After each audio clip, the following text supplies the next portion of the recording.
ઝઘડિયા તાલુકાના અસા ગામેથી માદા દીપડો વન વિભાગ દ્વારા મુકેલ પાંજરામાં આબાદ ઝડપાયો છે। ભરૂચ જિલ્લાના ઝઘડિયા તાલુકાના અસા કપિલેશ્વર મહાદેવના મંદિર નજીકથી વન વિભાગ દ્વારા મુકેલ પાંજરામાં દીપડો પુરાયો હતો।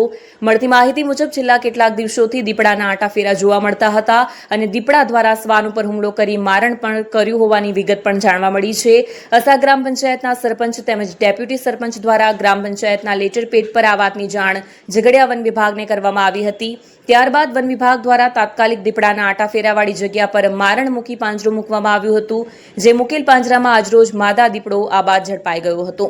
ઝડપાયેલ દીપડાને ખોરાક પાણી મળી રહે તેવી સુરક્ષિત જગ્યાએ છોડી મૂકવામાં આવશે તેવું વન વિભાગ તરફથી જાણવા મળ્યું છે।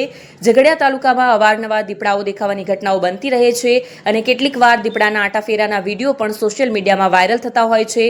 અસાગામ નજીકથી કપિલેશ્વર મહાદેવ મંદિર ખાતેથી દીપડો પાંજરે પુરાતા મંદિરના પૂજારી તેમજ ગ્રામજનોએ પણ રાહતનો શ્વાસ લીધો હતો।